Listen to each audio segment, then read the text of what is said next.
জায়গাতে কাজ করি। তো এখানে এই যে আমার রান্না বান্না চলছে, ব্যাচেলারের রান্না ভাই একাই রাখতে হয়, একাই রাখতে হয়। ভাত বসাই দিচ্ছি, সবজি বসাইছি, সবজি হচ্ছে, ঢাকা দেওয়া আছে। তারপর আমার একটু অফিসটা দেখাই দিই। এই যে হচ্ছে মিশর অফিস, এই যে এখানে পার্সেল আছে, এখানেও পার্সেল, এদের কাজ শেষ। রোটে গেছে, রোটে যা যা পার্সেল দিতে লাগে দিয়ে চলে আসছে। এটা হচ্ছে ব্যাগ, ছেলে দুটো নিয়ে যায়, যে এই বস্তাগুলোতে আমাদের মিশর মাল আসে। তারপর হচ্ছে এই যে ব্যাগ, এই যে হচ্ছে পিক আপের প্যাকেট, ফ্লেয়ার বলি আমরা এটাকে।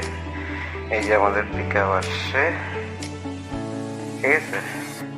এই যে কাস্টমার রিটার্ন করছে এই পার্সেলগুলা, যে পার্সেলগুলো আমাদের এখন মিশোতে ব্যাগ পাঠাতে হবে। আর এটা হচ্ছে আমার কেবিন, আর এই হচ্ছে আমার সিস্টেমের কাজ। তো আপাতত একটু রান্না বান্নার জন্য ওয়েটিংয়ে আছে, রান্নার সাইডে আবার কাজে বসবো। তো এটাই আমার বেকার জীবন, সরকারি চাকরি তো আর হলো না। তো মিশোতেই কি কোনো পার্ট টাইম জব বলতে পারবো না। তাছাড়া এখন যাতে আর করার কিছু নাই, নিজেই পশ্চিমবঙ্গ বলতে কোনো জানি। তো আজকে এতটুকুই, টাটা।